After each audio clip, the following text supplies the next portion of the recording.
Detail adjust. Balance. About face. Forward. Hard.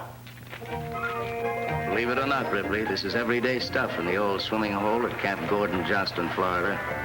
It's what they call an amphibious training center, and these men are getting hep to moving in on the enemy by attack through water. In this manner, each man becomes his own invasion barge, thereby saving much precious metal for lieutenants' bars. The swimming stroke used may be varied: breaststroke, side stroke, Australian crawl. However, most of these men seem to prefer the Fido flip. Of course, if the going gets too hot, there's the trick of shedding equipment and getting the hell out fast. After removing his rifle, the man takes a floating position on his back, unfastens his pack belt, then swims forward to get free of his equipment. If the floating position has become a sinking position by now, the soldier has a perfect right to get in touch with his sergeant. Another nifty that must be learned is how to jump from a boat deck fully equipped without breaking your neck or remaining submerged for the duration. It might be possible to make this jump with your helmet on and your gun in your hands. It might also be possible that your neck will make a distinct snapping noise and your rifle will leave you with no hands for swimming.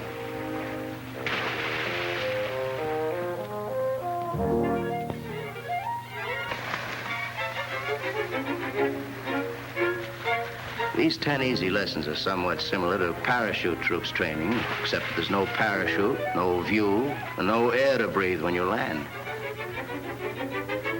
But there is the advantage of coming up now and then with a mackerel for dinner.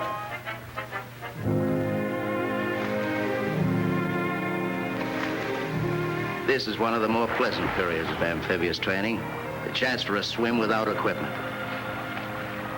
Except for the little disadvantage of burning oil on the water. Again, the men learn how to beat the rat by swimming underwater as long as possible and coming up with hands before the face to push away the burning oil.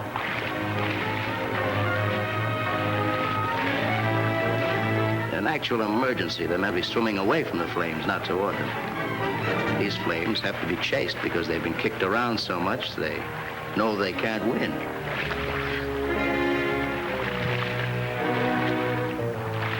And a couple of other incendiaries must be getting the same feeling, particularly that flame on Tojo's so-called rising.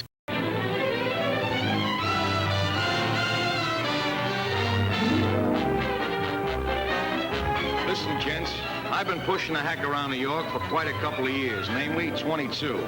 It is my personal experience that there is more automobiles in Set City than there is people. How would you like to have to navigate through this mob in order to make a nice couple of dollars? Well, I was going to retire and take up a new line of business until certain Japanazis decided to clop us on the chops.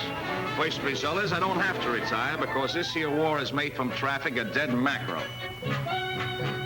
Right away, mobs decide they can put away the Buicks and use the feet. And I'm telling you, getting dead storage space is worse than getting into the World Series. This, of course, has now eliminated the Sunday drivers, the characters who make right turns from the left and left turns from the right, and various other citizens, mostly of the opposite sex, who should never have been allowed to drive in the first place if I had anything to say about it. The way it is now, a person who wants to go from Greenpoint to Harlem has got to use the subways.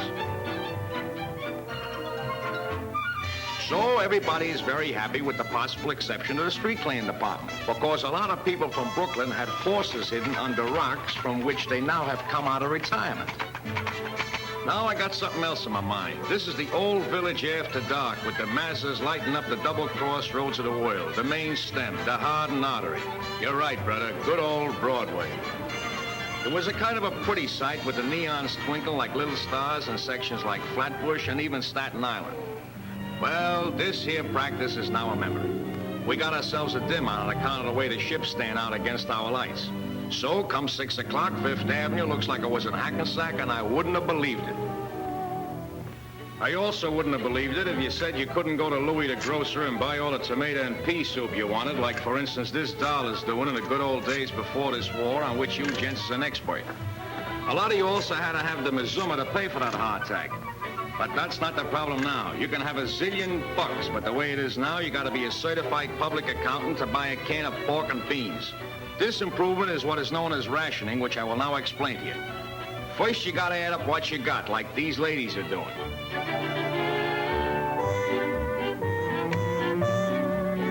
Then if what you got ain't enough, you start to make a list of what it takes to feed the relatives, the kids, and maybe a couple of old cousins thrown in. After you do this, you go and you stand online to get a book, without which the grocery will positively give you a fisheye.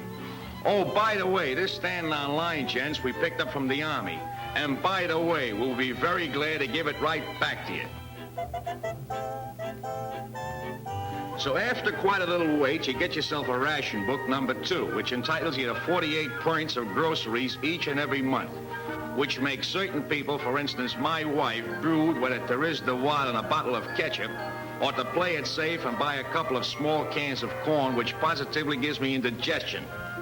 You can see for yourself that this causes quite a bit of trouble, excepting for a gent who was very ambitious and got himself a wife and 8 kids, making him practically the most popular guy in Long Island City.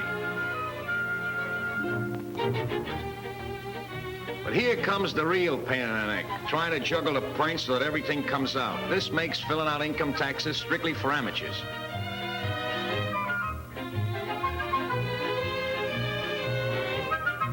And there are lots of people who now wish they hadn't played hooky when a teacher was given out with addition and subtraction. Because if you don't figure right, you have nothing to chew on but fresh vegetables, which is hay strictly for citizens that chew their cuds, or maybe rabbits. But even me and all the other characters in Manhattan ain't those. And this goes for all the citizens in the suburbs, which reaches to the Los Angeles county line. We know where the gas is going and the electric light bulbs and the ketchup. You're getting it, gents, and that's okay with us. Eat hearty, bub, and bring the pennant back to the guys who are sitting in the bleachers yelling for a home run.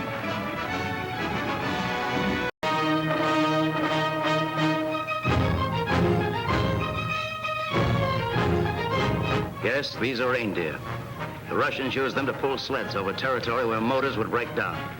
They haul everything from guns to dynamite, and they're particularly useful to bring food to snipers way out in front of the regular infantry units. Speaking of food, the Russian soldier likes his iron rations hot.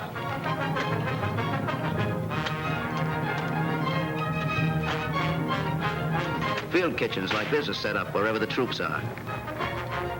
Since some of the men are off in foxholes working at their favorite sport of knocking off the Nazis, other soldiers deliver their meals to them.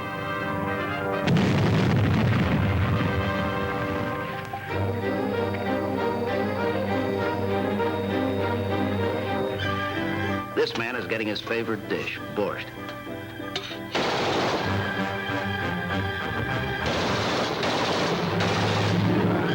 There's another sniper working hard. Here's his personal way to coming with his lunch.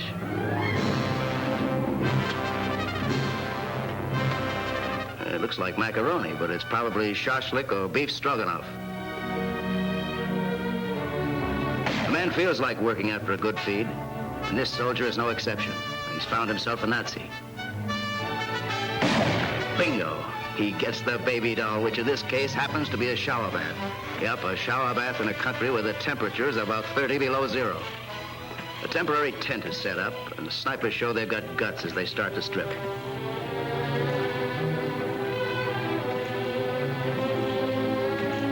The water comes from melted ice and is heated in special trucks.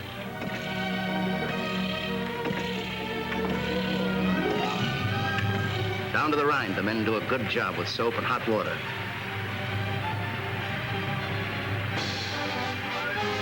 Singing in the bathroom is just as popular here as it is in Kalamazoo. And they dry themselves off, carefully comb their hair in case they run into a girl sniper from back home, and start back refreshed and ready to pick off a few more of the heron folk.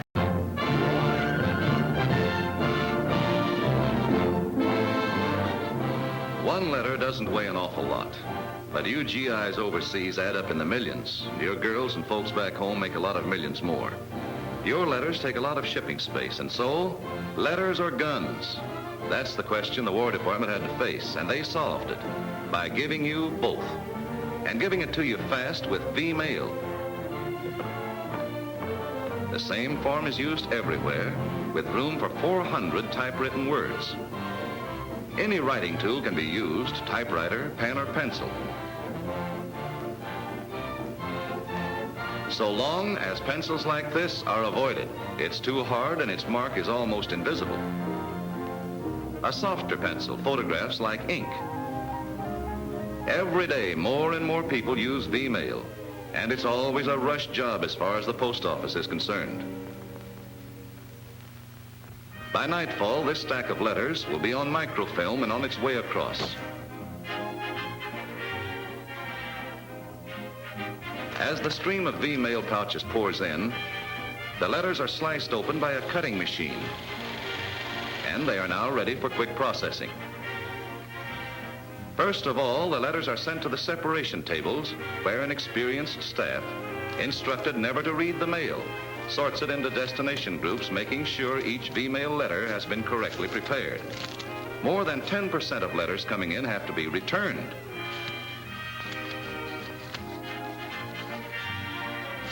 You can't photograph enclosures, snapshots, stamps, bad writing, and so back they go. Correct letters, once they are sorted into destination groups, are given numbers. Then, in trim bundles of 1,600, the V-mail is ready for the next step. In a few short minutes, all these letters will be on a reel of film. Here are the machines that do it. They are called air draft machines, and they photograph each letter onto one tiny frame of a reel of 16mm film. A flash of light, a snapping shutter, then another, 1,600 frames per reel. That's room for 1,600 letters. The end of the reel. 1,600 letters from folks at home on 100 feet of film. Before more letters go through, another reel of unexposed negative must be put into the camera, and the previous reel sent for development. Out of the air draft machine comes the camera unit, and out of the camera comes the tiny reel of film. The developers can handle 3 reels an hour, and when the film is dried, it's ready to go. On this table are 260 reels of film, in which are recorded all of the 605,000 V-mail letters contained by the 150 mail pouches behind. 70 pounds against 37 tons. Facts that have a special meaning for the planes by which V-mail is always carried to its overseas destination. The quickest, lightest Army-Navy mail service in history. It's V-mail. At every major destination point are the same facilities for processing incoming V-mail quickly. For V-mail coming in, the job is enlargement.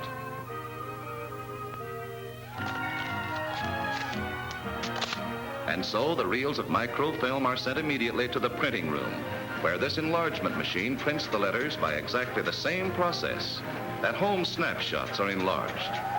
The enlarging machines can take 3 reels an hour, printing facsimiles so that the V-mail is legible once more after its ocean journey in knockdown size.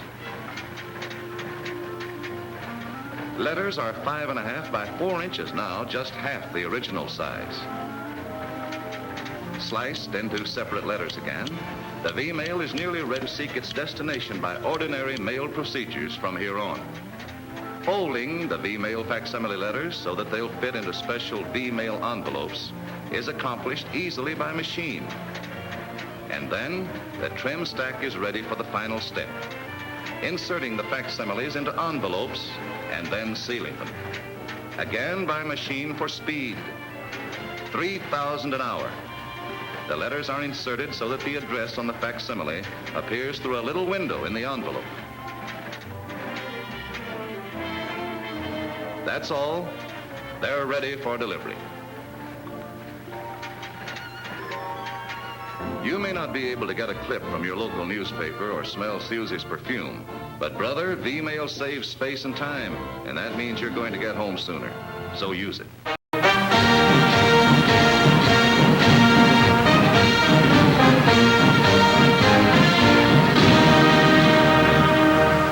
At one time and another, it was my good fortune to have under my command on Guadalcanal men of all the armed services of the United States.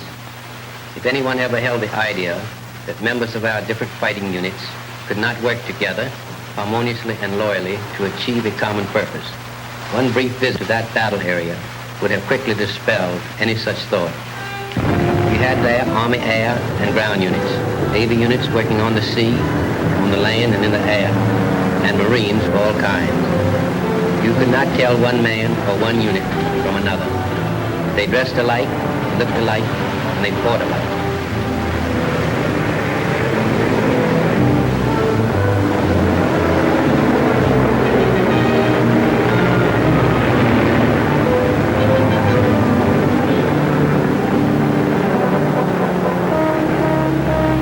No shirking.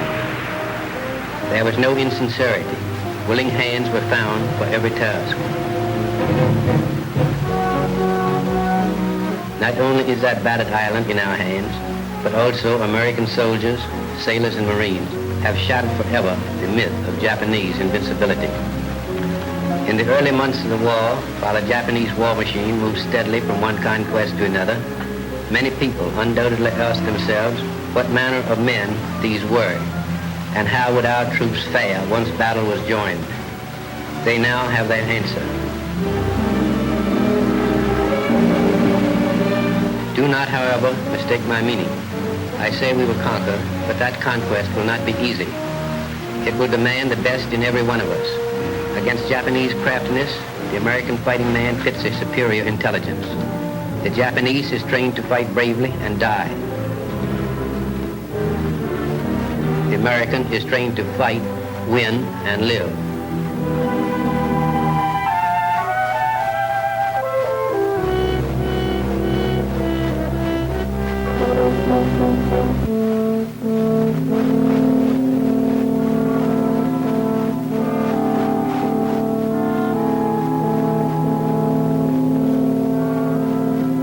It is apparent that much of the war against the Japanese will be fought in woods and jungle.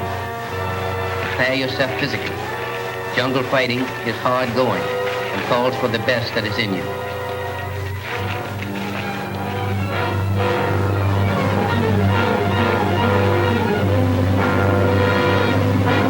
Learn to hit. Learn to hit hard and unceasingly. Thanks to your leadership, sir, we did hit, and hit hard at Guadalcanal. And these Japs could testify to it. Time and time again, they bombed Henderson Field, trying to blast us out of an air base strategically necessary to maintain our supply lines in the South Pacific. But they never succeeded.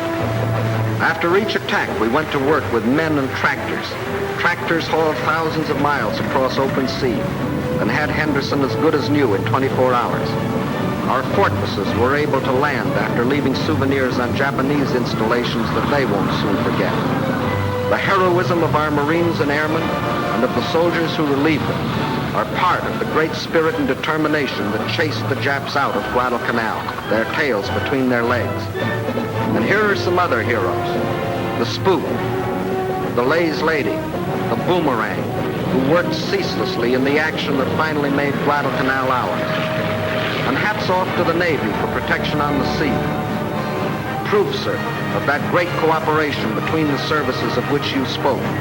And proof, too, that we're an unbeatable team. We'll be right behind you, sir, when you post the final score in Tokyo.